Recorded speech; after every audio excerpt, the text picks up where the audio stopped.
Good morning, everybody, and welcome, thank goodness, as always, to Friday, specifically Casual Friday here in Hangouts and Headlines, where we have extended hangouts. We talk about nonsense from video games to movies to more, and we just enjoy each other's company. Now, we have some interesting stories planned to talk about today. You probably saw from the thumbnail. First and foremost is going to be a lawyer that gets sanctioned for not playing video games, which is a first. I believe all my senior partners when I worked in big law wanted to sanction me for even mentioning that I did play video games. It was pretty funny.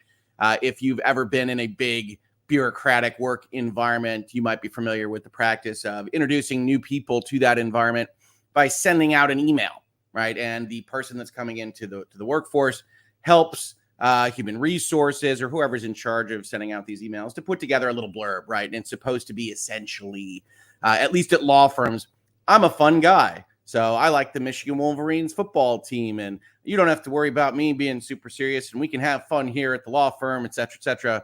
And one of the things I said was, currently, tongue in cheek, currently working on a book. Everything I learned from playing video games. And I got so many calls, especially from the senior partnership set. On that, and it was very amusing. I was explaining to folks, and I got pulled into a closed door meeting, like, I don't know, the first week, the second week, something along those lines.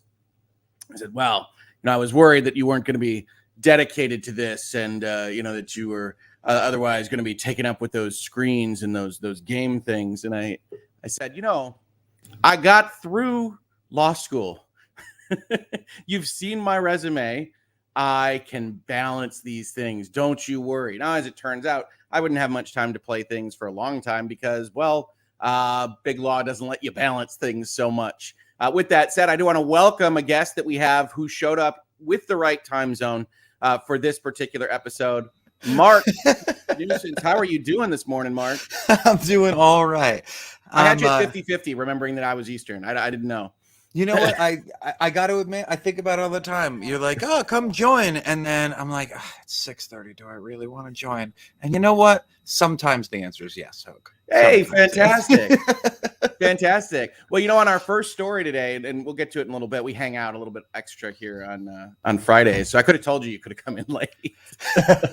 But I actually got an email from the individual that wrote that last night, who's apparently a subscriber here, and wanted to say that I should be aware of that article, the one that you suggested, the one that we're going to be talking about first, and that he was very excited that he got that client announcement out before I had done a show on it. And I said, we're talking about it tomorrow morning. Absolutely. And so, yeah, it's always fun to see that in this space where it's like clearly. This individual, Brian Levy, follows us here, wrote this awesome article about this really unusual state of affairs, got that great headline up, which is, I think, how Mark saw it. Mark sends it to me, and then the author as well. So we're going to talk about it. It's super fun. We're actually not going to use the JD Super version, which is the one that I've highlighted in the thumbnail. We're going to use his directly because he is what appears to be a lawyer at Wilson Sonsini. So we're gonna look at that announcement. It's a pretty fun story. It's a great headline. Half the battle are the headlines. Yeah, and it's and from my perspective, when I got it to you, I always love when I can get those articles that there were 2 retweets on that article, and I was like, oh my god, Hoeg needs this immediately. Highlight it. What do I even have a YouTube channel for if I can't highlight lawyer gets sanctioned for not playing Call of Duty? Well, this is the purpose of the channel.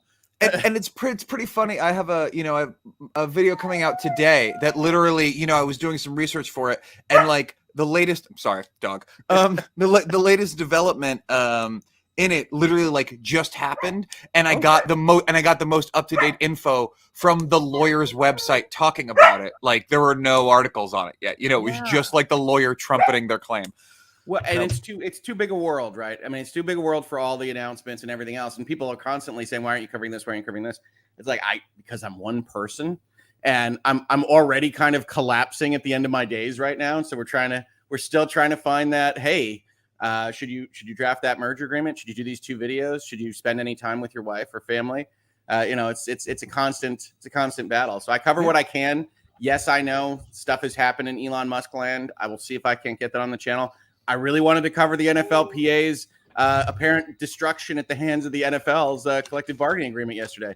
So, I mean, like, that's always what we do here is I have to cover what I'm interested in and try to hit things that you're interested in as well. But that's impossible to know. YouTube never tells me what you guys are going to click on, so it's all good. But like I said, it's Casual Friday, Mark. How are you doing, man? I haven't talked to you in a little bit.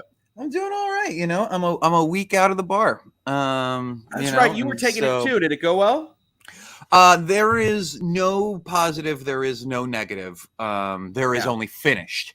You know, and so it is finished. And I don't know how much you talked to other people who, you know, who took Kurt it last was week. On here and kind of talking about the essays and the process. And, yeah, and I won't rehash because I'm sure, you know, your viewers are, but like as someone who, you know, who has passed the bar before and who has studied significantly for the bar and knows a lot of people, that essay day was harder than, you know, like when you take like the top 10%, these are the most difficult questions you'll ever get, like practices.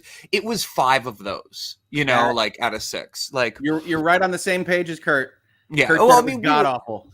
Yeah, we were talking about it a lot, you know, and luckily, like, I'm an insano person, so I like read about agency law and partnership law and corporations and trusts and, you know, like, and so I had at least seen them, so I at least knew the words to talk about and like could issue spot. But like, even in a civil procedure question, they snuck in the fact that like one of the parties was an LLP, so you better know how or no, was it LLP or LLC? But like, you better know jurisdictional and domicile laws of LLPs, not partnerships, not corporations. Like, it was, you know, just like little stuff like that. Anyway, I'm done, everybody. Again, you know, but like, no, there are no takebacks here on Casual Friday. We treat this chill. We've been working on this now for a few months. We now know we have to take Wednesdays off, or you're not going to get episodes because I'm going to die at some point during the week. We now know Fridays are casual. We talk specifically, even though I do this the rest of the week too, depending on the news story, about kind of entertainment stuff, wacky stuff, not stuff of broad political, international, or other serious import. Sure. We just have fun with it. So, like, what am I interested in? We're gonna talk about this story. We're gonna talk about HBO Max absolutely 1000% getting exploded during the merger here, and our new CEO and what their thesis is, which isn't necessarily wrong, but it's certainly expensive, and you know, business world is fun. So we're going to talk about that. It's fun, especially since, you know, there were rumors like 75% layoffs and things like that. Those don't appear to have come to fruition yet. He puts ominously, but I mean, like, well, when there is a merger, when you have a merger of things that are covering the same stuff, there's going to be some layoffs. But as far as this goes, the strategy involved is interesting because it's a complete reverse course for that company. But get excited about that, folks. We'll get to it.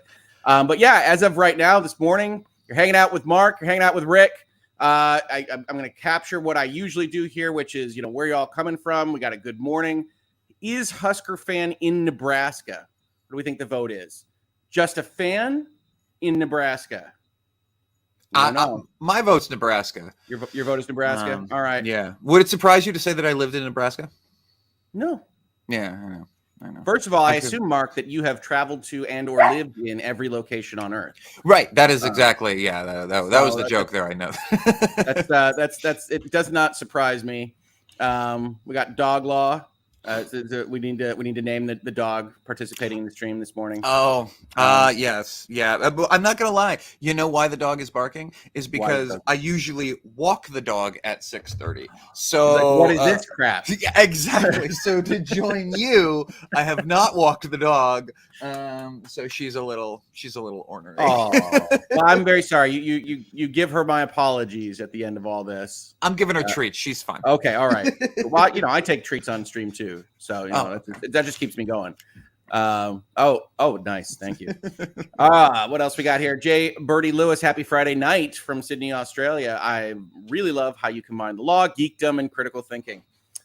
It's really me in a package. Keep up the great work. Thank you so much, Jay Birdie Lewis, and have a wonderful evening in Sydney, Australia.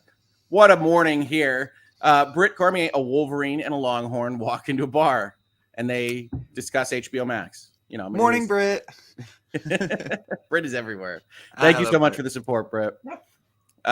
Moving forward, good afternoon from South Africa. This is an old story, but I thought it might be fun for you. In South Africa, we had a story regarding a woman who gave birth to 10 children. It shows lack of journalism in a funny way. I will keep that in mind. I will be interested in seeing, I'm always interested in seeing lack of journalism. I unfortunately see it too much. I do intend to highlight and do occasionally the things that I think are well-told stories and handled well. But they're a little bit less frequent than I would otherwise have it. In their defense, I think that the traditional legacy journalists have to cover a whole host of topics that are not fun and kind of perfunctory.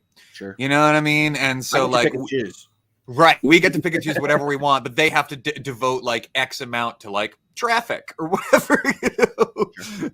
Sure. Absolutely. No, it's a good point. I like this note. New York requires your companies to publish. Yes, they do. That's the Journalism Newspaper Profitability Act. It ain't cheap to publish things in New York, folks. As it turns out. What else we got here? Going to be on Replay Crew again today. We love replays. We love archives. Absolutely. No problem. Working Gen Con. Almost did a Gen Con story this morning because apparently there was some kerfuffle about stolen identities and harassment at Gen Con. Yeah, I saw that. Someday I will get there. Someday I will get out to Gen Con all the way in Indianapolis, very far from me. Really long drive. You know, I was supposed to go to this one. I was supposed to be there. No, I think you mentioned that you thought you were going to be there with your game. Yeah. But then, I end up, selling the game and it's not being released immediately. So I'll probably be going to the next one. But I've worked it before, been there before. There were big Magic tournaments there often in the past that I was covering and doing. So everybody, shout out to everyone at Gen Con. Hope you're having a good time. Oh, and you know what? It's Friday. I can do this. There's no takebacks. So if you're looking for a great Kickstarter board game, there is a wonderful deck building, intricate, like really like if you like Dominion, but you wish it were cooler and about like cult horror, then you should Cthulhu in your Dominion. You should check out. Yeah, but Cthulhu is like cosmic horror. We're talking like Wicker Man, like that sort of, Primordial Secrets is on Kickstarter right now and at Gen Con. It's by a great guy, Garth Avery, who I used to work with at Magic the Gathering. He has been working for 3 years on this game, and the Kickstarter is going on right now. He's not paying me to plug this. I just like him, and the game really sits in this, like, I don't know when the last time you saw a board game or like a deck building game about the Wicker Man sort of like oeuvre of horror was. But it really, my cult horror really like gets me. Anyway, nice. Boom. All right. No takebacks. I'm done. Mark, if you want to come every Friday and we just do the board and card game hour of cool stuff, you're never going to get a complaint from me. We might lose all of the viewership. I mean, like it might go to just 0, but we'll be having a good time. No, it's actually funny. I was just playing story of my life. Yeah. I was just playing a game that I really, really love. That is like I call it a crunchy deck builder. I don't know if you're familiar with it. It's called Imperium. Yeah. You know this one? I do. Oh, okay. That's an interesting face. I want to hear more about it, but I'm really enjoying it and messing around with civilizations. And it's since I can't always get people to the table, as you know, is my problem. It has a pretty excellent solo playthrough. But what is? Oh, okay, nothing. It's just crunchy. That's all. Like crunchy is crunchy is a very good way to describe it. Oh yeah, no. What did you describe? Dominion, if you like cold horror. This is like. It's Dominion if you think Dominion lacks too much algebra, right. As you function around like 7 different equations and try to get exactly what's going on. But it's really cool because it is asymmetric, which is a difficult thing to pull off, and just a little bit lightly historical. So you get a civilization. For those of you that don't know, I'm not telling Mark this, who's familiar with the game. You get a civilization to choose from: Romans, Greeks, Celts. Vikings, and then some fake ones, Arthurians, Atlanteans, I think. And you play against each other, and you're building in an engine in a deck builder shared market environment. If none of that made any sense to you, that's why our board and card game corner is great. It's deck builders are a very specific kind of game that I absolutely adore. And so this is like is like PhD deck building from that game. But I'm working on playing it through with my daughter, and we're slowly getting it. Some of the nuances. So that How old? How old? I don't want to. I don't know. My daughter is 12, almost 13. Okay. So yeah, it's possible. The patience level is there, and yeah, no, she really likes it. She actually asked for it to come back. It's funny. One of the things that my daughter does, which I absolutely love, is I will be working or whatever, and she will come into my office and she will have set up a board game on the kitchen table to indicate like this is what we want to do. And so she says, "Oh, I've got a game set up," and it's just the box of Imperium sitting there because she's like, "Look, I can't figure out how to put this one together." Because it's like 5 different decks, and you have to like take parts from the different decks and make the 6th deck. And she's like, no, I can set this up. But yeah, that's what she does. So she set up some hard stuff before. She set up Wonderland's War, which I really love. It might be my favorite game of the year. And then she set up like Return to Dark Tower. So we have some showy pieces on the kitchen table from time to time, from the before times when I ordered both of those games in like 2019 or 2018. Yes. Yes. I know that very well. I'm actually, so just because it's apropos, I was trying to find, so about 15 years ago, History Channel released a deck building game, much like the one you're talking about. It did not do very well. It was called Anachronism. And so basically the idea is you pick your faction of whomever and you get to fight them. You know, the gladiators can fight the Mayans or whatever, right? And I was actually the model for one of the Roman generals on the card. So like do we have a picture of this? I know that's what I was looking for. I have one somewhere dug out, but I've been looking for it on the internet, and it's like so disappeared that it's actually I don't remember the name of the card, but I'll find it and I'll send it to you because it has my like very trademark Roman nose, you know, like I like look like I belong there or whatever. But I thought if anyone had heard of this like failed game from 20 years ago, it was you. I have not heard of it. No, the real answer to if anyone has heard of is my brother. The game designer. But no, basically my board games, my wife complains about these. Mrs. Hoeg Law, hey, how are you doing? Believe that we could build an entire furniture set and build an expansion to the house just with walls made of board games because they are my, I don't know, they're my comfort buy. Yeah, they're my damn opposing counsel was the thing today. I have to get socks from Amazon anyway. Throw in a Marvel Champions expansion, right? Like that. They're my. I like reading rules. This is a surprise to all of you. I know. I like engaging with those things. And now, you know, we go to the bookstore a lot because my daughter likes to read so much, which is awesome. We like to support that. But they have board game shelves. And so, you know, what does Dad come back with every Barnes and Noble trip with? You know, so yeah, it's the one thing that I do a lot of, and I don't get them all to the table, but it's very fun to talk about. And so, Gen Con people. If you are in your hotel room getting ready to go to the conference and you're hanging out with us, more power to you. But have a great time. I do intend to get to Gen Con sometime, and you know we'll keep track of when you go too, Mark. We can maybe we can set up a very small meetup over at Gen Con talking about board games and law. And everybody goes to Harry's. Is that what's the shrimp place? The place I haven't been to Indianapolis in a while, I'm afraid. Oh, okay. I apologize. Yeah, it was my high school days when we got all the way out to Indianapolis. I mean, come on, Southeast Michigan to Central Indiana. Oh yeah.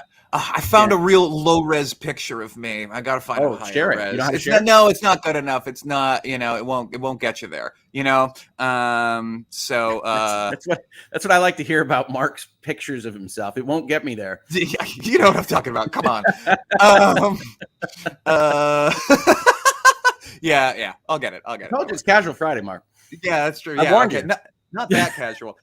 You know, and look, just to go tit for tat with you on the board game thing, my family is that way, and my sister is that way. Literally what my sister did to celebrate the last time that she got like a new job or it was a promotion is she was so mad that the Thing board game has been out of print for years that she was just like, screw it. And she bought one on eBay for $380.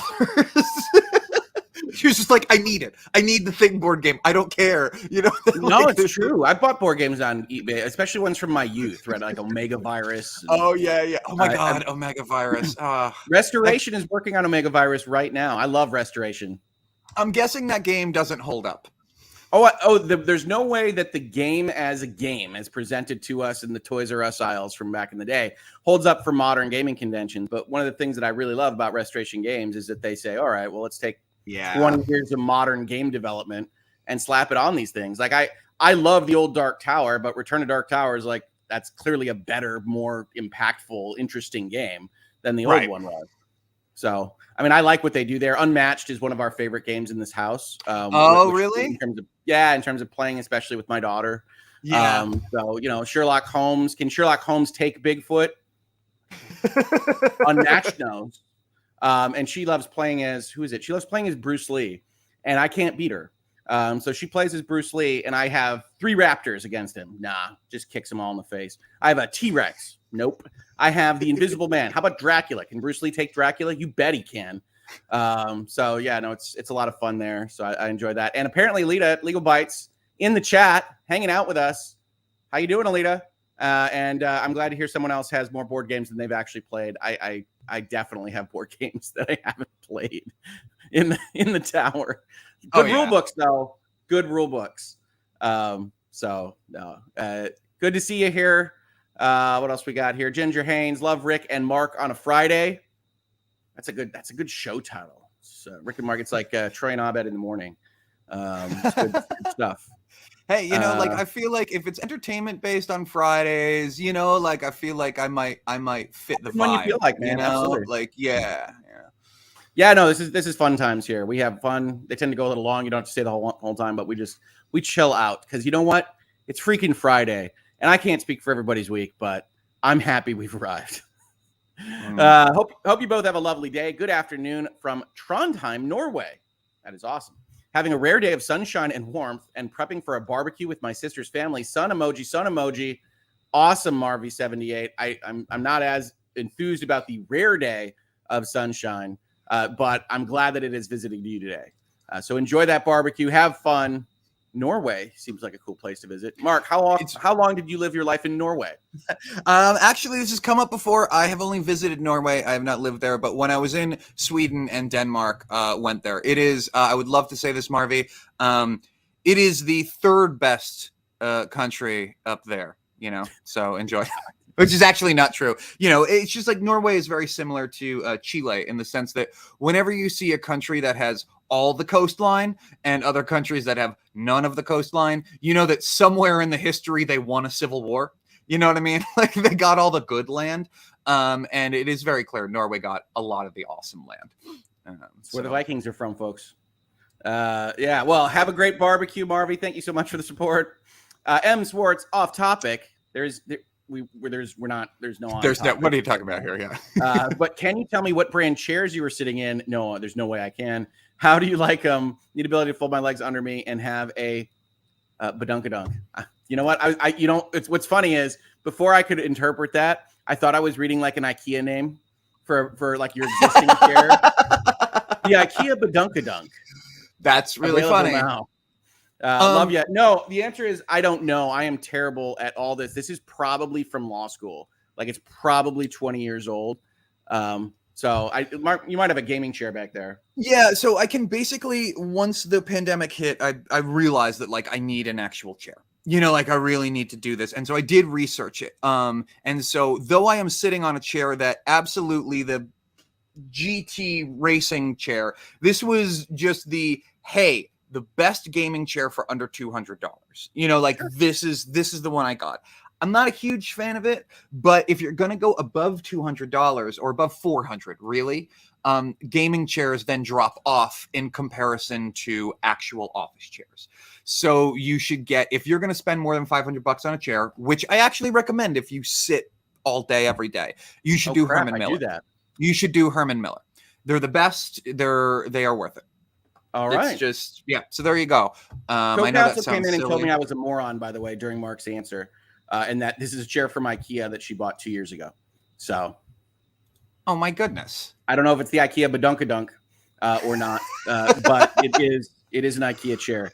So yes, I mean, I think my desk is like the minimalist, like black rectangle chair. So yeah, so no, it's all very.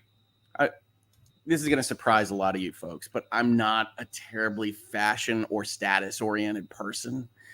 So like, hey, this is a flat surface, and now the stuff can go on that flat surface, and this is a place to sit. And then my wife, honestly, could trade out this chair, and I probably wouldn't think about it. I would just sit in the chair, and there we would go. So that's where I'm at. This is not me spicy. I have been spicy in videos this week. I am not spicy. I am chill. I am happy. It is Friday. I do have to get bills out. It's the top of the month. That doesn't make me happy. So I'm just going to put that off as long as possible. Might do a 7-hour stream. There might be just one person left in this stream because I just don't want to write those bills because that's no fun. But yeah, it's going to be fun. His mic stand is a book. No. My mic stand is a criminal law book. And then the case that the mic can be transported in. And then instead of a stand, it's leaning up on its USB insert with the pop filter actually tied to the wire. So if you can imagine something along the lines of Ghostbusters-esque tech or everything everywhere all at once, those folks, that technology, that's kind of the look that I have going on here. So Hoeg, how long have you been making videos? I've been making videos now for 3 years and 9 months or so. Hoeg, get a mic stand and get a chair. I have a mic stand. I just don't like it as much. I like to be able to manipulate it. I could get a bar. I could do these various things. Look, I just added a light because people were like, you kind of get a little like vampiric. Yeah, when the light shifts, I just got a light. So we're getting there, Mark. I was never going to be on video. Right. The first 2.5 years of Virtual Legality is, just the logo and me talking. And I enjoyed that. And then I did a bunch of live stream stuff. And I was like, well, I guess I can figure it out. But it's, you know what? It's never bothered me. You get an insight here on Casual Friday. So I try to put this up. It's a blank wall and everything looks fine. But no, secretly, I've got a stuffed penguin here. I've got the clappers, of course, from when Alita got to 100,000. I've got this is fun. I don't know if you know about this one, Mark. Have you seen the Playdate? It's this little guy. No. Yeah, that looks awesome. It's got a crank. It's a like little gaming system. It's black and white only, and its model is like it's cool. That's its first model. Yeah, and then they deliver you like one game a week for free. You bought it with the system up to like 24, and they call it a season of like little indie games. Like you crank to move somebody back and forth in time and just try to avoid things, or you play like surfing in like California, USA, if you remember that from like the 80s. I sure do. There you go. So they have indie developers, some pretty famous ones making this thing. So that's this is my dad. Really cool. I love that. We got Mario, Hot Wheels. It's all good. Hey, speaking of, you should check check your Twitter DMs because I can't share the screen because of my Google Chrome preferences. I'm a privacy nerd, and so I'd have to restart it. But I sent you with me. I have this picture here, huh? Yeah. So yeah. So you sent the whole group.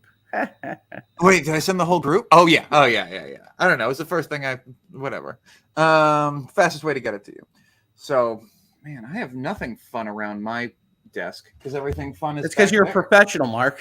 Well, everything fun is back there. Let's see. While you're pulling that up, here's the one fun thing I haven't shared yet. Oh, that was fun. We're Hangout Friday. So this right here, I was in one of my best friend's weddings, and he, for his wedding, all the groomsmen had to wear custom flight suits. There were NASA flight suits NASA jumpsuits that were tailored to be suits.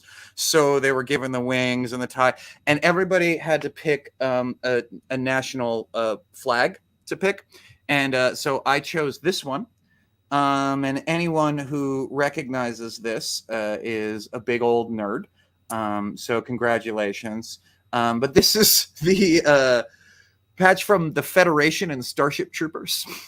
Oh, it's funny. I'm watching that. I'm like, I think I recognize that, but no, that's good. Starship Troopers. Okay. Yeah. Would you like to know more? So that's always in the back there because I think about him all the time. So there you go. That is awesome. All right. See, that's fun. That's fun. You have paraphernalia around. I'm always staring at a picture in the cage when you're on the stream. It's all good. There's a lot to stare at. I've decided that corner back there is going to be changing. I'm going to change that for every video that I make. So right now it's got a Brandon Bird poster. Oh, yeah, there it is. That's me in college. Look at this. He modeled as a Roman warrior male. Yeah. A giant of a man at over 2.6 meters tall. What am I, European? I don't know. How tall is that? I have no idea. 7 feet? Yeah, it's probably 7 feet. Yeah, 7 feet. Maximus is as unforgiving of his subjects as he is of his enemies. That's cold, Mark. Yeah, I was cold. I had it. Not Maximus. I'm thinking Gladiator. It's Maximinus. Maximinus. Yeah. All right, and look at this. You got some crunchiness up here. You got this is where you are. You're weak to the side. I'd be willing to bet here, and weak to like the front right for some reason. It's because you're exposing this arm. Where's your armor, man? You're gonna get whacked right here. That's at -1, I think. So yeah, but look at how burly that arm is. That's actually just my arm. They just photoshopped a picture of my arm onto. You got the full Natalie Portman CG treatment right there. is what you did. No, it's all good. Yeah. That's awesome. I have never modeled for a board game card, I'm sad to say. Yeah, well, the super sad part was in the same modeling session, my girlfriend at the time did a modeling for a Magic card and is now on a Magic card. So, I got this defunct game that disappeared after like a month, and she is forever, on a GD Magic card. Not fair. No, I love it. Not fair. I like this comment. I want to say it's about my wall, but it sounds instead like Jane Austen description of me walking into a room. I like that Hoeg is plain. Fair enough. I think the contrast is nice, right? I think it really works. Hey, you know where I'm sitting when I'm on a stream with a panel, all right? Big and red. They actually are talking about The Office. Hey, it's all good. It's all good, folks. I compared myself to Captain America on Twitter this week for completely different reasons than looks, and everybody was very gentle with me. It was very nice. Yeah, I'm not saying it doesn't look good. I'm just saying he should get a mic stand that he likes. That's all I'm saying. He doesn't need to look like this. Yeah, that's right. No, were you the guy who just wore like shorts through the winter in Michigan too? Were you that person? Oh my god! I'm the guy who has like the clothes that match and all work out, and I don't have to think about them. And, if you think about like my school's coach is Jim Harbaugh, right? And he once had an entire interview where he explained that he had like 30 pairs of khaki pants and 30 like polo shirts or whatever else he was wearing, button ups. And then he just never wanted to have to think about it. It's just not a part of the process that he liked. And that's basically my ethos is, especially, you throw that kind of personality type into a pandemic where it's like, who am I impressing? Yes, suffice it to say, I may or may not have left a lucrative big law job because I just didn't want to wear suits. I don't know. I love people like that. You're the best. I was just getting, I was in LA, so I was just getting into like fashion joggers pretty hard. And then the pandemic hit and I was like, I could also do non-fashion joggers, There you go. Exactly. That's the dream. So no, let's do a few more super chats. And let's actually like I think we should look at a story or two. I don't know. Headlines is in the title. M. Swartz off topic. No, we did that one. Oh, we did that one. Done. Talking about chairs. Britt says, as someone that has gone through a ton of chairs, I agree that Herman Miller are amazing. Steelcase are great. That's from around here. Steelcase. DX Racing are meh. Speaking of which, Steelcase is around here. If anybody wants to provide me a chair, we can talk. Michigan, let's do it. What happened? This is great. Somebody send that to them. Steelcase should be sending you. We could offer a gaming chair, but it's like it's so funny because I'm just not. people can tell I don't have sponsorships or anything like that. I'm getting a lot of emails, and I want to be very sure and careful about them. So I'm like, I haven't accepted anything yet. So we'll see if I ever do. I don't want to recommend to you people bad stuff. So my rules are very specific. Like I have to already like you, or I have to like you for a long time, or. So is that why you wanted a copy of my game so badly, so that you could make sure that if you ever tell anyone about it, that you really liked it? Oh my God. Well, so what kind of friend are you, man? No, I'm a good friend. First of all, I would mention it, but I would mention it more cautiously if for whatever reason I didn't like it. Like I would just talk about what was good. I like to be careful with my stamp of approval. I am, it's my currency of the realm. I like to be careful with these things because I'm an idiot. So it's all good. You're a lawyer. You're a good lawyer. Let's talk about this article that both Mark and the author said, Hoeg, you got to cover this one. So I say we get into it. Lawyer sanctioned for failing to play Call of Duty. From Brian Levy. Brian reached out to me. Brian, if you're watching this episode, one, apologies for making you wait like 35 minutes. For us to get to your article here, but two, congratulations on getting like a publicly acknowledged client alert type thing.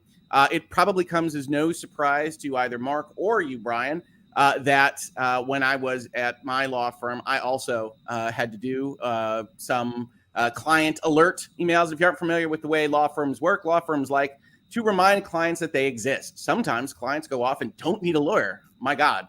For long periods of time. And so you just say, hey, friend, what if we had a good news article for you or something that could pertain to your line of work, business, or other interests?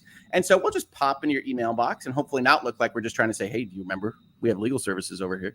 And so you send those emails out there and they can be a lot of fun. And so, yes, probably some of the skeleton of virtual legality lives in the fact that I used to do alerts. It's fun to read news. It's fun to summarize it, try to figure out how to make it approachable for clients that are otherwise clicking straight to the trash for whatever newsletter they've otherwise signed up for. And this one is certainly a headline that jumps out, but we don't need to follow it on an aggregator. We can follow it direct from the source. So here's Brian down here in the corner working at Wilson Sonsini. They call their alerts, I think we called ours client alerts.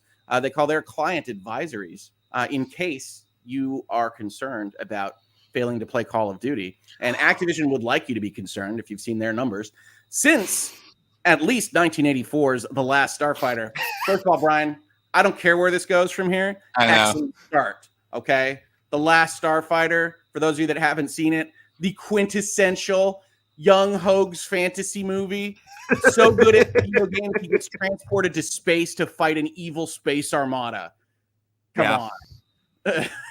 It's amazing. I mean, it's the best. It's just video game players have dreamed that the time they spent playing games would be rewarded.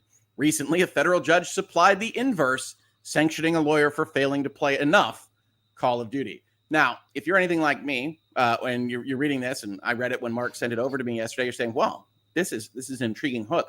How can you get in trouble for that? Well, it turns out that for the most part, it's about lying to the court. So let's take a look.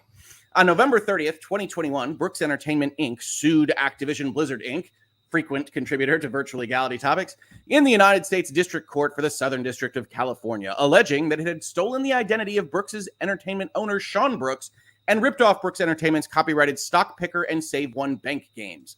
Brooks Entertainment alleged it owned the trademark to Sean Brooks, which Activision had capitalized on by making Sean Brooks into the main character of the Call of Duty games, which is included here because, if you've ever played Call of Duty before, you know there is not a main character of the Call of Duty games. Brooks Entertainment alleged further, while Stock Picker and Save One Bank were aimed at empowering youth, they shared similarities with Call of Duty. Among other things, Sean Brooks and Sean Brooks both had unlimited resources and missiles.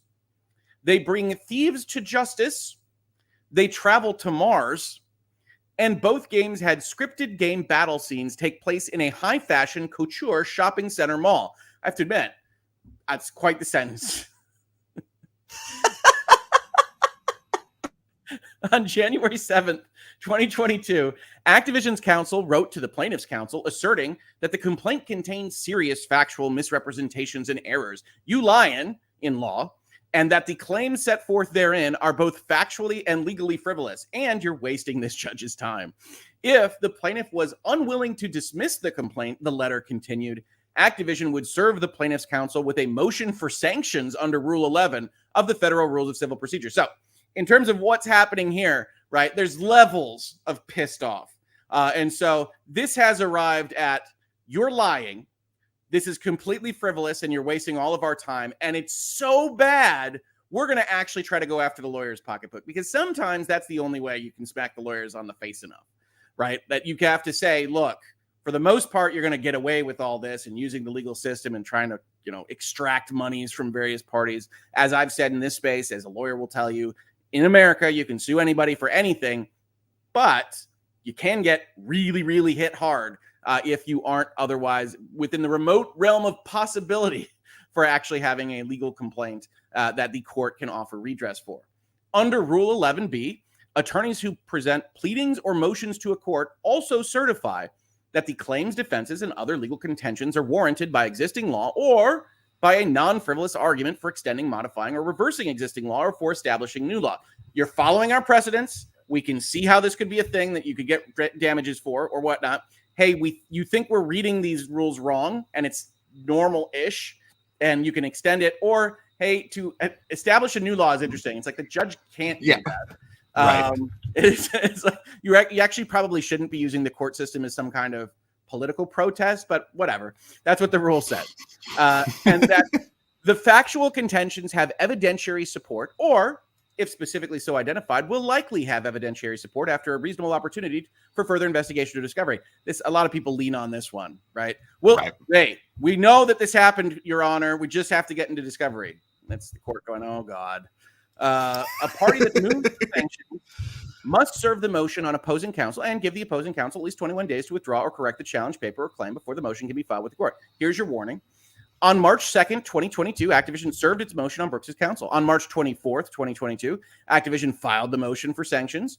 In a declaration attached to the motion, Activision's counsel explained, after receiving the complaint, I played the entire single-player campaign of Call of Duty Infinite Warfare, which is apparently what's more specifically here. I like this. Activision's counsel. Okay, I got this. And then I'm like, all right, which one is this? All right. That's the space. Okay. Can you send me over a copy of the space one? I'll play the space one. Why is Jon Snow here? Why Jon Snow's the enemy? You cast Jon Snow? Okay. All right. All right. I guess I'll kill Jon Snow. And then you proceed to play that whole game. Actually, Infinite Warfare is one of my favorite Call of Duties insofar as it doesn't follow the normal kind of pathway. You get space dog fights, and you do fight Jon Snow on various planets across the solar system. A lot of fun. Based on my research, I played the game. It was immediately apparent to me that many, if not virtually all, of the factual allegations in the complaint were not accurate. It also was immediately apparent that plaintiff's counsel could not have played Infinite Warfare or any Call of Duty game for that matter. Those are fighting words. And filed the complaint in good faith. For example, anyone playing the game for more than a few minutes would realize that Sean Brooks is not the main character of the game, and that Sean Brooks, the game character, does not look anything like Sean Brooks. Brooks did not withdraw the complaint, instead opposed the motion for sanctions. Among other things, Brooks contended that Rule 11 does not impose a specific requirement that would have required plaintiff's counsel here to personally play the entire 6-hour campaign. So this isn't helping you. No. That's not a long time for legal research, folks. Of the Call of Duty game in order to conduct a reasonable pre-filing investigation. I didn't have to check the thing I am claiming is a problem before filing a lawsuit against it. You're not going to win that. On July 12th, 2022, the court granted Activision's motions. Yep. We might have certain feelings in this corner of the internet about Activision, but they seem to have the right of this one. Dismissed the complaint with prejudice and ordered the plaintiff's counsel to reimburse Activision for the reasonable attorney's fees and costs that it incurred in the litigation. Total victory. The court concluded that the plaintiff's counsel failed to conduct a reasonable pre-filing inquiry into the relevant facts alleged in the complaint because, among other things, Call of Duty Infinite Warfare is a first-person shooter game, not first and third person as alleged. Ooh, you got the space dog fights. Don't. Well, I'm just saying that's not what I would rule on. Okay, I think it's fair. It's totally fair.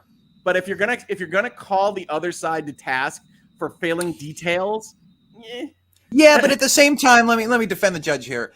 If I were describing to someone, if someone didn't know what a first-person game was or a first-person shooter, literally the thing I would say is, like Call of Duty.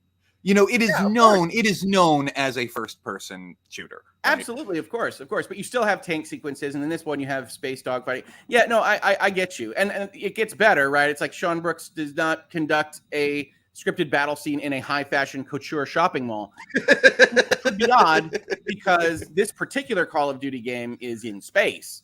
So yeah, I think there are. I think there actually is like maybe an Advanced Warfare or one of these that there is a fight like this, but they're like combining elements. Yeah. Plaintiff's counsel could have easily verified these facts prior to filing the factually baseless complaint. When the judge says baseless, you're in trouble. Just as the court easily verified them within the first hour and a half of playing the game. Sometimes playing a game is its own reward. At other times, it is required by Rule 11. Nice. Good line, Brian. For more information, please contact us. In our firm's electronic gaming practice. You know what I didn't have at my firm?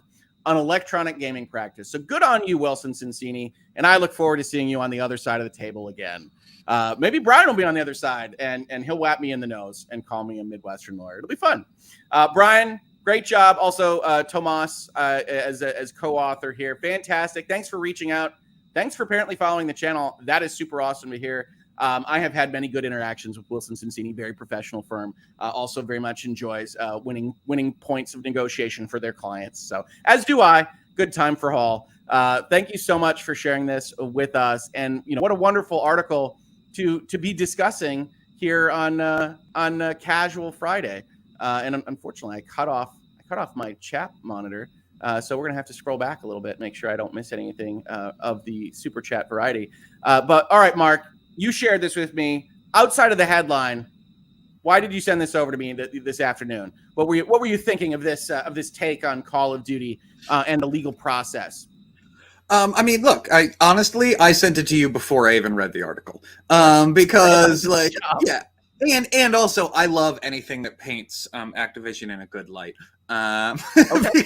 not to say I like Activision or something like that, but it's common. It's like no. Sometimes they do their job. They're a real company that does their job sometimes. It's easy to forget, certainly, and yes, I can agree with that kind of inclination, which is that the internet is very often jumping on things. It's one of those that's funny to me where it's like Activision could be doing something completely different than any of the troubles that they're happening with California or otherwise, and it could be an article about something else. Then every video game outlet has like an opening paragraph that's like, don't forget they're being sued. And it's like, yeah, I get it. Yeah. I understand. But there are actually 10,000 people that aren't Bobby Kotick over there. So that's nice. And yeah, they clearly have the better of this, right? Just based on the descriptions, it's like, no, you never played Call of Duty. What are we talking about here, folks? Yeah, do we think that the judge actually knew that to call it out, or was it like a poor, intern in their chambers or whatever, being like, this argument makes no sense, Judge? Honestly, it could be that, right? Like if Hoeg had been the clerk there, he'd be like, nah, Judge, nuh-uh. Yeah, exactly. As one of the clerks is just like snickering at their computer, judge is like, what's up? Right. It's like, look at what this guy's claiming. Yeah, exactly. Couture Fashion Mall. Kit Harington was never in a Couture Fashion Mall. He was being on Ganymede. They're pretending they're the Expanse. Yeah. Infinite Warfare, folks. Check it out. I think it's probably like $6 or whatever. That sounds very. I didn't know it went that crazy. I didn't know that the series went that crazy with It didn't. It pulled back, right? So they were trying to do future stuff, and so Infinite Warfare is pretty near future. Like it's still nation states of Earth and whatnot, and they're fighting with spaceships that can only go like through the solar system. So it's like like I said, it's trying to be expansy, before Expanse goes crazy, but. They didn't sell as many with those because their user base would appear to want to play Modern Warfare over and over again, Call of Duty 4, and so Activision took the note, and now they're delivering for the most part Modern Warfare over and over again. Get excited for Modern Warfare 2 coming this fall from Activision Blizzard. Modern Warfare 2, by the way, because of the naming conventions of media, they rebooted Modern Warfare into Modern Warfare, and now Modern Warfare 2, largely considered one of the best in the series, has a brother, Modern Warfare 2, coming out this fall. I hate everything about this. I hate having to say the year of release with video games. And yet it must work at some marketing level because like they keep doing it. I don't want to have to say what year that version of Tomb Raider was released, okay? But nevertheless, well, that's once the WrestleMania conventions. Once Vince McMahon thought that the WrestleMania numbers were getting too high, so it made it sound old. So they just did away with the WrestleMania like numbers. All of a sudden, it stopped at WrestleMania 31 or whatever. They were just done, and then it was just like, well, it's WrestleMania like play button emoji, you know, or whatever. Like there was it became like no good way to the one with the the one with the it's constantly trying to name things like Friends episodes. No, I get that. Well, and then what we're left with is like the Tomb Raider. You probably don't mean Tomb Raider 1996 or whatever, right? Right. I get you. I do for the record. I mean Tomb Raider 96. It's where the legend was born. Right. We're rebooting it again, right? Crystal Dynamics is Tomb Raider 3, 1, 0, whatever you want to call it. Vecna. I'm gonna rep Tomb Raider for a second here. I might be one of the only people in the world, but I loved the movie, and I am so excited for the new one that's coming out. Not the Laura Croft, not the new one, the one with Alicia Vikander, and Walton Goggins as the bad guy. I thought it was wonderful. I loved it, and they're making a new one directed by I think Neil Marshall. I think is directing it, and it's just gonna be wonderful. It's gonna be great. Okay, so first of all, I will say that I liked it, like as a 7 out of 10 level. I did enjoy it. But I do think we have to disclose, because we follow each other on Twitter, that you do really like Alien Covenant. I think was the last thing I saw from you, right? I mean, we have to make sure people understand where you're coming from. Yeah, you know what? I'm not gonna lie. It is really interesting to me that you really didn't like it. I would like to talk about it at some point, but I missed all the discourse on Covenant. I was just kind of doing other things and I didn't watch it. Like I saw all the discourse on Prometheus. I know at the time everyone hated it. I really liked it, and now like 10 years later, people are like, well, actually, Prometheus was pretty good. Oh, did Prometheus swing back around? I missed that. Prometheus is swimming. At least in film Twitter circles. In film Twitter circles, people are like, like looking back on it, like maybe we're a little too hard on Prometheus or whatever. So I didn't know that Covenant might be going through the same thing. I just think that it just felt like an Alien film that many have not felt like Alien. Like if you want a legacy sequel to an Alien film, like that has everything in it. But we'll talk about that. I mean, again, originally Ridley Scott selling those movies as not just prequels to Alien. So Covenant is a big swing towards screw it. You want an Alien? Fine. So there's an element of that. I will say both Prometheus and Covenant, a little bit more so for Prometheus. Man, it's like get prepped for drama class with using Prometheus in the middle of your sentences. That I will say that he is a gorgeous director that knows how to put visuals and cinematic imagery on screen. And I said that about everything that he's done. I love the imagery he gets out of like Last Duel. He's an old school classic director who will be missed in terms of getting that kind of image on screen. But everybody in Prometheus is a moron. Most of the people in Covenant are morons. And so while you can have a cool slasher vibe to those movies, it does not present with the high-minded science fiction ideals that it appears the script wants you to get to. Yes, there appears to be that those aliens might have been Jesus Christ. Okay, fantastic. No, you're right. The equivalent of space truckers really should be making great decisions. Yeah, no, totally. Right, but they're not space truckers in Prometheus or Covenant. Yeah, they're the people who are willing to go on one-way trips to nowhere that they have no idea where they are. They're all the crazy people. But if they had made it space truckers, I would be much better. Like space truckers in Alien works really well because it's just like, the truckers go, what the hell? And like that works, but you got to fit your script to your people. Anyway, so we can talk about this is Mark and Rick talk movies coming soon. So no. You're right. Thank you, everyone in the chat. What? The Tomb Raider movie rights lapsed, and now they're up for grabs. Like 7 days ago. This is totally new. They never made another Alicia Vikander one? No, the studio briefly flirted with plans for a sequel, but they never came into fruition, at least not before the May deadline, which MGM had to greenlight the movie, and they didn't do it. Well, thank you, chat. Thank you, chat. I just wanted, it was either Neil Marshall or who is set on to direct it, but one of those British directors that or one of those non-American white directors that I like really like. I was like, Neil Marshall, he's not British, I wanna. But yeah. Oh well. Well, thank you. Thank you, chat. District 9 guy? No, not Blomkamp, who's also, yeah. Man, shaking your head. Yeah, I'm not going to bring up any of these sci-fi movies. We'll talk about these offline. People give M. Night Shyamalan too much crap compared to like Blomkamp's resume. He's got the one success. Well, he has 2 if you count the short film the District 9 was based on. Okay. I was not counting that. Alive in Joburg is incredible. It is such a feat at the time. He was literally just doing documentary footage of asking people about how they felt about immigrants to South Africa. And then he interspliced that with footage of like aliens and just pretended that he edited it around to make it look like these real people being documented talking about, the hovels in Johannesburg were actually talking about real aliens who had come down. It was very original, very neat, and it's what got him the funding to make District 9. District 9's great. I'm not going to take that away from him. And you know what? That's one awesome movie more than I've ever made. It's just that when they keep selling him as like, I should get excited. I was like, I'm going to need to wait to see on that.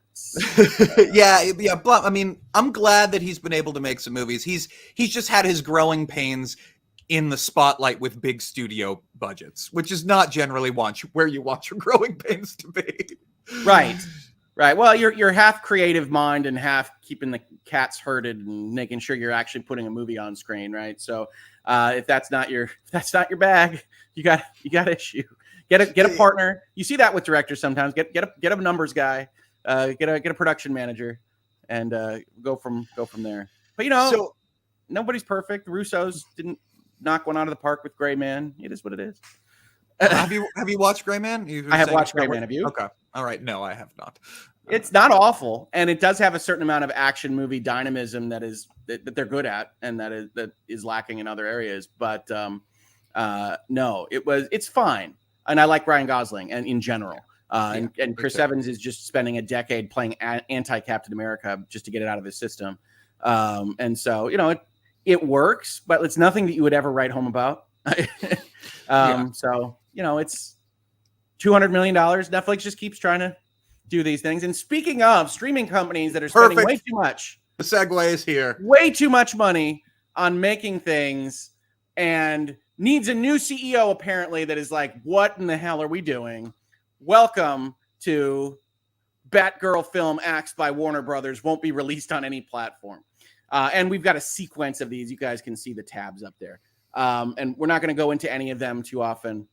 Adam Berry is appearing a lot on Casual Fridays because he covers a lot of the business side of these things pretty well. Yeah. And basically, out of at least a little bit nowhere. So to give the background here, right, we've talked about Warner Brothers and Discovery and the merger in this space and what it meant for the various things that they do. Because Discovery is known at this point in time, used to be known for like science, is known at this point in time for reality TV programming. And I think little else. Do you have any other notions in your head about Discovery as a brand, Mark? I've worked with Discovery actually fairly recently. It's no matter what topic I bring up, Mark has that intro. No, I actually sold into development a show that I wish I could talk about more, but to their Animal Planet brand, we actually sold it twice to them. Cool. They kept changing CEOs, so they kept like ditching it, and then they're like, no, we want to do this. Give us, I'll just say, I'll just give a little hint. Take Puppy Bowl, but maybe apply it to the world of WWE. Anyway, but yes, they are at this point Yeah, it's all reality. And yeah, you're right. I remember when Discovery was science. Discovery Was meant Mythbusters Discovery. Was that on their channel? I'm trying to remember where they originated, because I watched a ton of Mythbusters. Yeah, I don't remember. It probably did, right? I want to say it was Discovery. Chat, I know you can help us with this. I think Mythbusters originated on Discovery, but if they didn't, tell us where they did. Yeah, either that, and then it looks like it went to the Science Channel. Yeah, it was Discovery. Yep. Mm-hmm. Sweet. So that's like in my head. They used to have like the little interstitials that were like Discover Your World and Mythbusters and that kind of thing, and now it's like, oh, it's all what 90 Day Fiancés and. The real tough part about the reality television industry, which I haven't really gone into a lot because I was kind of forced into it, it wasn't really my bag. But what's amazing about it is that it's fast paced and it's wonderful. If you have an idea, you can get it sold, you can get it made. Like, it's the only thing that you can walk into like a pitch room and then like walk out and you'll just be filming in a month. And that's like really cool. You have a budget and make a thing. Cool. And that's like really cool. But the problem is like, it's filled. Everybody who works there, nobody is working there because they love the art.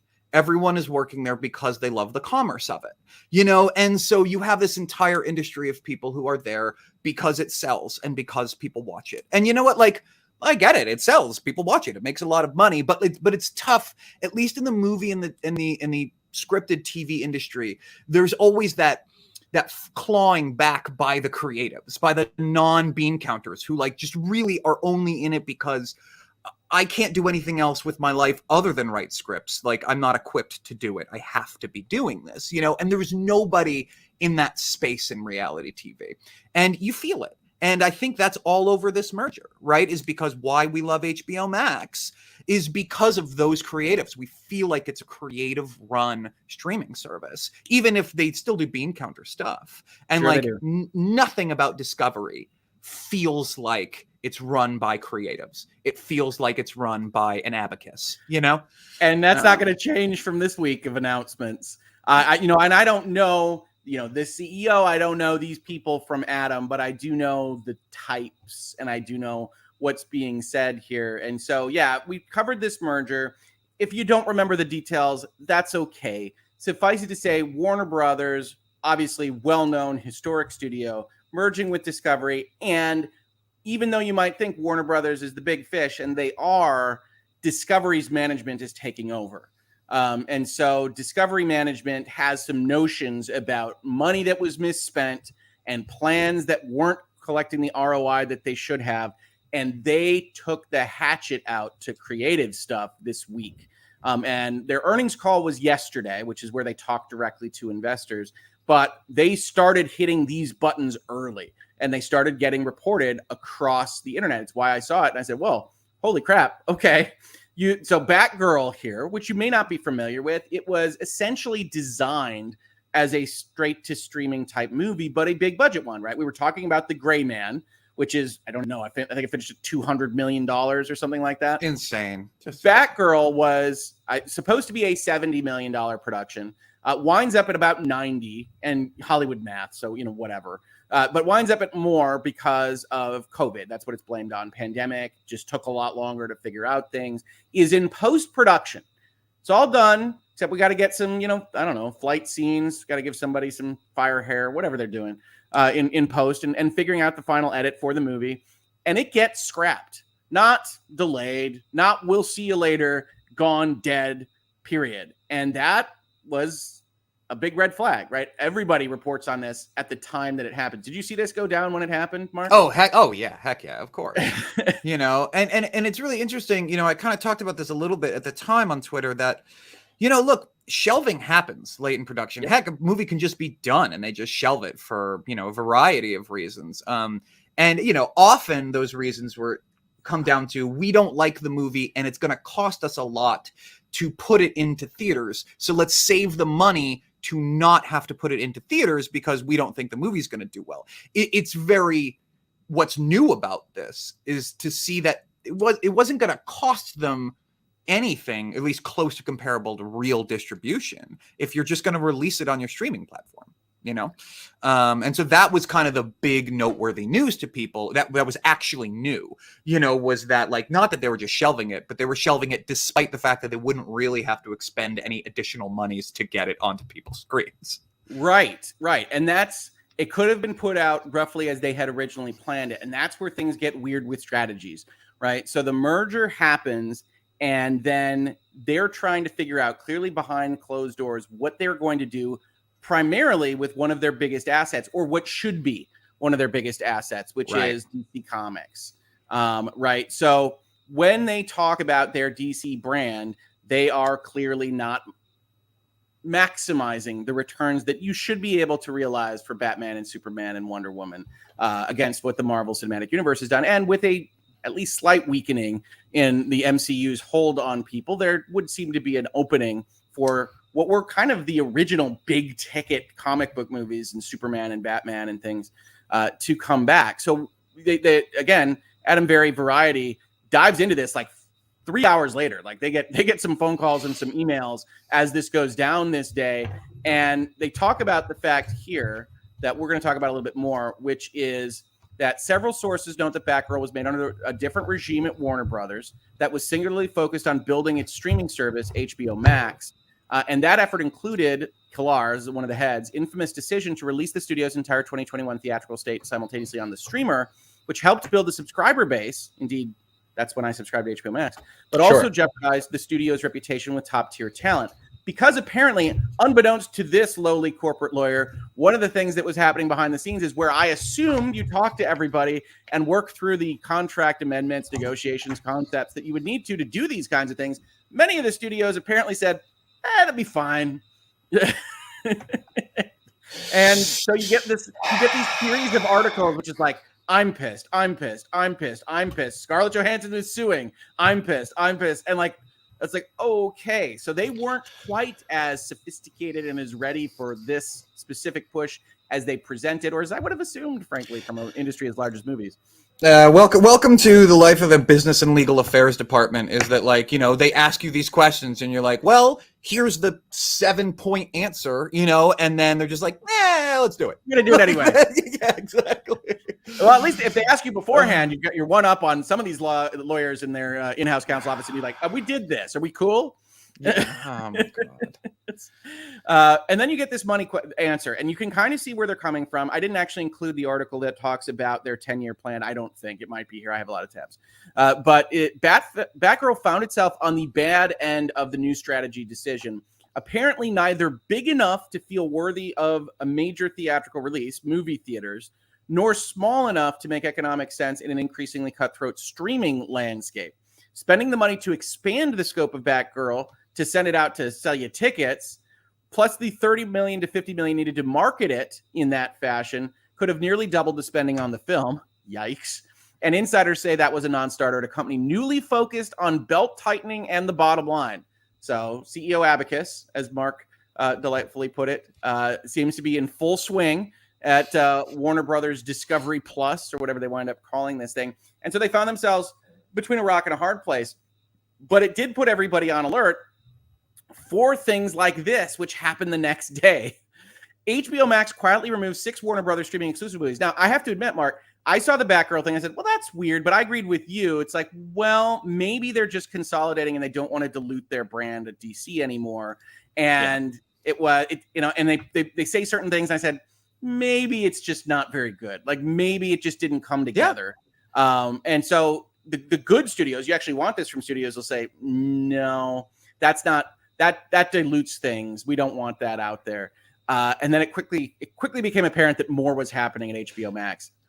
Yeah, this is the big one for me. This is where I became, we're going to talk about this.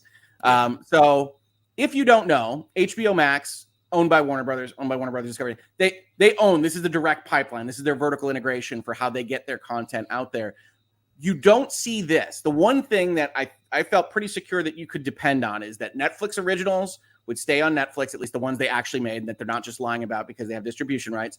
Those would stay on Netflix. The Amazon Prime movies they paid for to make, those would be on Amazon. That what they paid for, that they should own 100% of the intellectual property rights for, there's no reason for them to leave.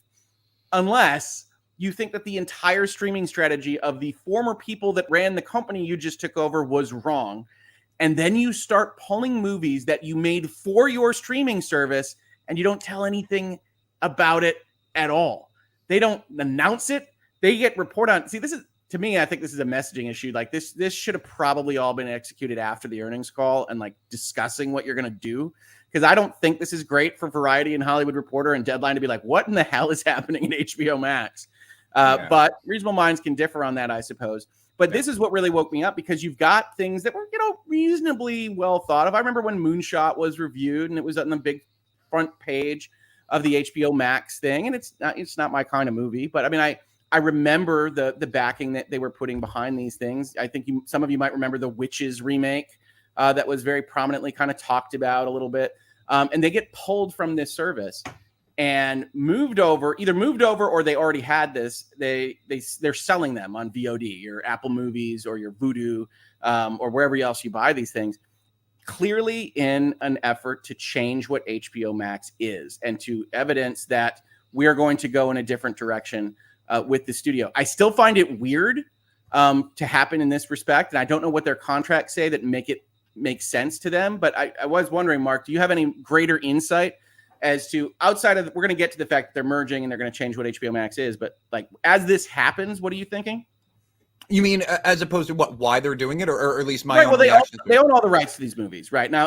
They're going to owe royalties to somebody that maybe they don't want to pay or whatever. But what is happening here when they pull their own movies from their own service? Well, what they subsequently have said and clarified with this is that it's an amortization strategy, right? In that there are tax, not necessarily deductions, but there are, as long as they're not showing it, they don't have to pay X amount of these sort of taxes. It has nothing to do with rights as much as it does taxes, which I don't know the deal, and I haven't seen, I'm not going to lie, I have not been a part of many straight to streaming deals like this, at least in the high budget realm. So I don't know exactly how those tax structures are structured, but this is, I mean, when this happened, it's the same. This is unprecedented. Shelving Batgirl was not, and people were trying to make hay off of shelving Batgirl, and it's just like, no, this happens, but like this has not happened. And you're right. The most concerning part about it, Rick, was the fact that it had to be uncovered by somebody when we were already looking into HBO Max being weird. And this is really disheartening for anyone in my position, is like, if you're one of these film literati, gurus, like the HBO Max has been the best streaming service since launch. It's just been the best. The content has been so, I was afraid that HBO Max was going to dilute the HBO brand quality, and it really hasn't. They've done an incredible job. And the fact that some, CEO abacus walks in and says like, well, yeah, but it's not profitable is scary, It's concerning. Yeah, I can. Yeah. No, I think HBO Max is strong. And in all honesty, their marketing worked on me, which is that when they said they were putting on their theatricals, I really wanted to see Dune, which turned out to be late in the year. But it was all right. Yeah, if you're putting them all on there, yes, I will get your service and I will watch your movies. And I watched some weird stuff that I wouldn't have watched. I watched whatever that one was with like Jared Leto and Denzel Washington. That was like them in the cop movie. And I watched, God help me, I watched The Matrix 4. Those kinds of things. But they took it away. And then I canceled HBO Max. So it's like, I guess it didn't work for me. But it's not that I don't like HBO Max. I generally run one of these kind of premium services and then I'll just rotate them and I'll collect 3 or 4 months of stuff. Yeah, that makes sense. And then go back in. So right now it's Netflix with Stranger Things 4 and Cobra Kai in September, and then we'll rotate out of it. I've been a big HBO Max fan. Like, they're giving Nathan Fielder way too much money to make The Rehearsal. If you haven't seen The Rehearsal, Rick, you got to check. There's nothing else like it. Okay, I haven't checked it out. No, you might absolutely hate it, but there is nothing else that exists like The Rehearsal, and that's the thing that I really appreciate about HBO Max, is that they, and they're giving Steven Soderbergh money to just like release his straight to, his like mid-budget straight to just doing whatever he wants. The movie-esque thing from him, I did see that. Yeah, I love it. It's just Soderbergh, I guess Soderbergh surprise Soderbergh movie like every 8 months. Like, great, thanks HBO Max. No, I can respect that. No, I have no problem with HBO Max. But I did rotate out for Stranger Things. This to me is, we talked about it in Virtual Legality a couple of episodes ago in the context of losing license rights to video games or movies, the ability to actually download what you have purchased.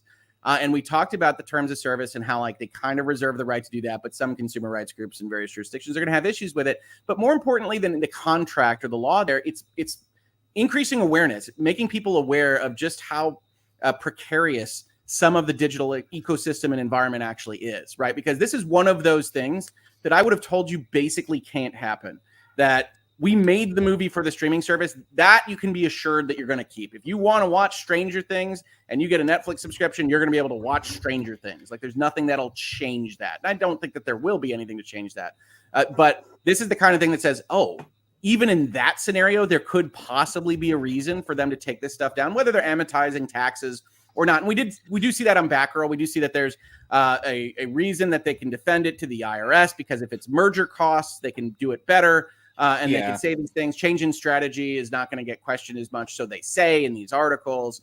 But this kind of thing, I say, wow, because you had HBO Max. You could watch Moonshot yesterday. You can't watch it today. They promised you from the false advertising side of things, and no, I don't think it's false advertising, folks, before you ask me to do a video on it. They put out, hey, we're going to have Scoob this year, and we're going to have Batgirl this year. And it's like, no, it's a forward-looking statement. You know what? You're not generally buying for a year. Anyway, it's that people that HBO Max doing one of these things at bare minimum should make people aware that when you merge, when you change management, when you do these things, everything can change, and that you don't have any specific rights or expectations in anything that exists in the cloud. And that I think is worse when you've bought your license. But in this particular instance, it's bad enough to kind of have a welcome wagon kind of approach to this. Deadline also talked about a little bit. Oh yeah, Mark. Well, people have called me a crazy pants, but this is the for thing. Your physical? Like here's my Seinfeld box set. Here is my Columbo box set.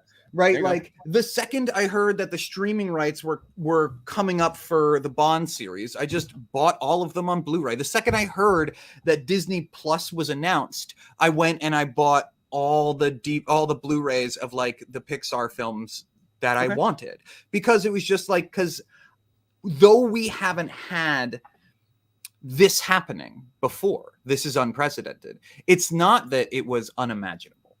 And I agree, it is super weird that the original line are the things that are getting axed. But like, this is it. This is in my mind kind of that end stage of you don't own the things you own, even if you think you own them. And we've been kind of, you're right that like consumer law groups and things are fighting against what these licenses are allowed to do or not do. But we've never really had to face it straight on. But I think that this is starting to calcify in people's minds that like, oh, I don't, just because I'm paying you every month still, I don't own this thing that you swore to me that I owned, Right. And to me, it was always the inflection point, even more than the given instance. It's okay. Now that I think about Game Pass, what could happen there? What don't I own there? What in any given instance, what issue should I have? And I think when I framed it out as Sony losing the rights to, I can't remember, I think it was like Studio Canal Films in Austria or something like that. But I did the video and I said, well, everybody that sells digital licenses should be concerned when one of them biffs the contract negotiations, right? Because the more times you flag this for people, the lower value eventually you're going to have people ascribing to what this thing is that they've gotten. And I think that's probably appropriate, but you are all collectively snowing, folks, about what it is that they have. And you want to keep the racket up, companies. And that works for consumers. I know I'm putting it in terms of like the mob. That works for consumers insofar as they want to please you and they don't want anybody looking too closely at what's happening, which means that they actually want to negotiate those contracts properly and they don't want to flag for you that there are these issues. But yeah, I think in that video, I said, everybody's going, Sony, what the hell? Yeah, right. This is the gig to get your contracts right. Oh my God. Tell me about it. Hey, Hoeg, I have to run. I have to do kid things. But I do just want to do one quick pluggable. Unless YouTube decides to glitch out on me when uploading this morning, I have a new video coming out today on the body broker industry. I don't know if that's something that y'all are familiar with, but basically the idea is there is very, very, very little to no regulation on what companies have to do with corpses that have been donated to them, whether for science or for educational purposes or whatever. And the law has kind of been unable to catch up with bad actors in the set. So, you know, you donated your relative's body to someone saying that she would go to Alzheimer research, but instead of going to Alzheimer research, she is sent to the Pentagon to be a test dummy in IED explosion experiments. And so it's been happening for 20, 30 years, and it's just being uncovered in like little like pockets. And so it's really, there's federal legislation that has finally been introduced last year, but it's going nowhere. So it's a crazy world of like, you know, the FBI will raid a facility and they'll just find like really Frankenstein level things, you know, just hang there. Companies won't want to invest in surgical saws, so they'll just buy chainsaws instead, right? And there's like nothing stopping them from doing that. That's totally fine. So big video today on body brokers coming out on Attractive Nuisance. It's a weird one, you know, get your vomit bags ready or whatever. But yeah, it's a fun little world in a lot of ways. So anyway. Very interesting. No, As absolutely. always. Plug away, Mark. Thank you for hanging out with me this morning. Folks, do check out Mark's YouTube channel at Attractive Nuisance, where you can learn about body brokering later on today and other fun subject matter. Mark, thank you so much for being on. We will definitely want to have you on again so we can spend everybody's first half hour of the show talking about card and board games. But have a great one. I really appreciate you coming on, and talk to you soon. Yeah, have a good weekend. Thanks for having me as always, Rick. Appreciate it. Mark. Later, friend. All right, folks. Headlines. So we're basically at the end of this story. The reason I wanted to flag it is because it's just very interesting. We've got the new CEO here basically saying we are going to ditch the concept of going straight to streaming, that our value, our leverage is at making movies. We have a different view on the wisdom of releasing direct-to-streaming films, he says, and we have taken some aggressive steps to course correct the previous strategy. Everything that was done before is wrong. We're reversing it, where we're spending that money. No theatrical day and date experimentation with the HBO streaming service, nada. And as we've seen recently, Zaslav has gone to great lengths to course correct the previous administration's production plan to make movies straight for the streaming service, pulling the plug on the $70 million Batgirl. Then we get the announcement the next day, rolling through the week with the financial reporting. Warner Brothers Discovery, HBO Max, and Discovery Plus will combine to launch in the U.S. in summer of 2023.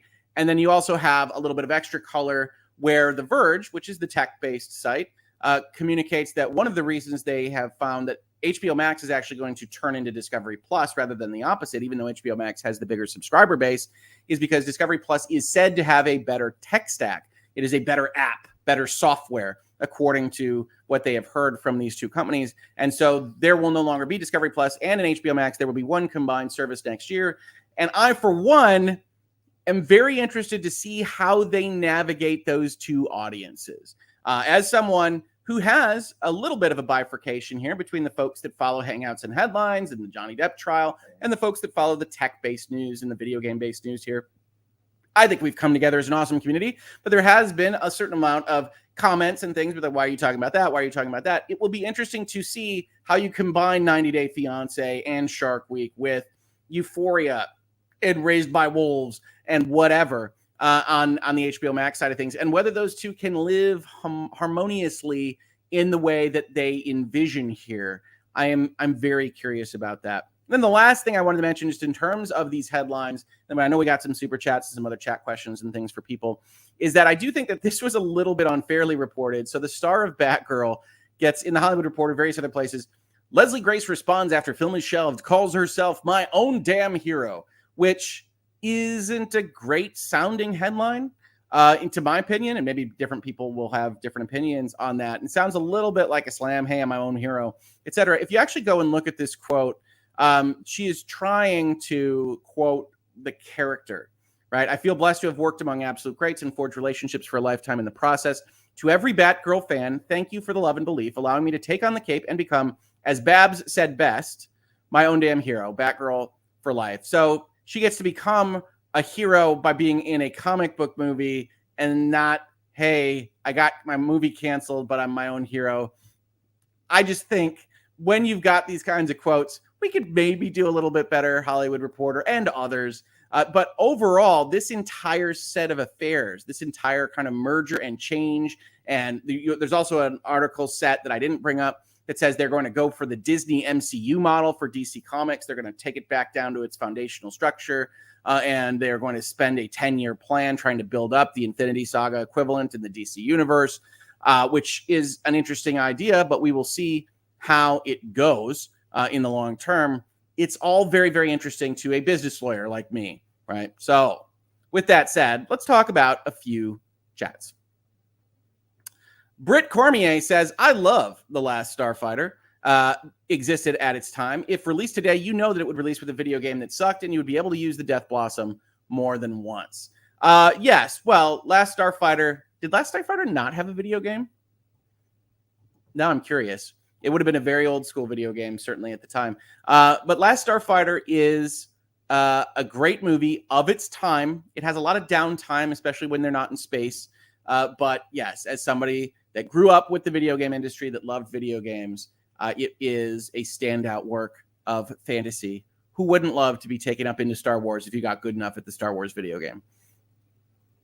Law and Lumber. Hey, Rob. Oh, good. I jumped on right in time to see the sanctions part. That's a tough pill to swallow. Litigate with care, folks.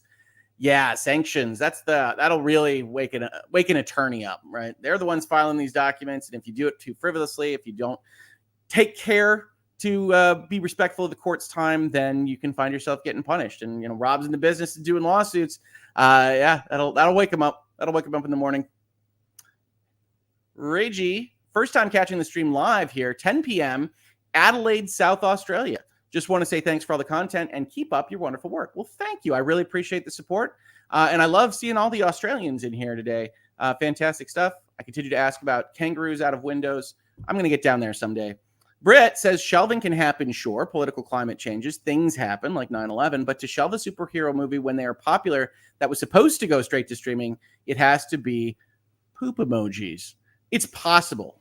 Before all this happened this week, that was my first reaction to Britt, was looking at that article. No, it was perfectly good in quality. We just wanted to shelve it. I say, are you sure? But if you look at these other articles, you will see that they're intending to write off like $2 billion in merger expenses. So $90 is essentially a scrivener's error on these things. And so they really are consolidating their budgets and view it as the best time to do it because they can blame the merger for this change in strategy.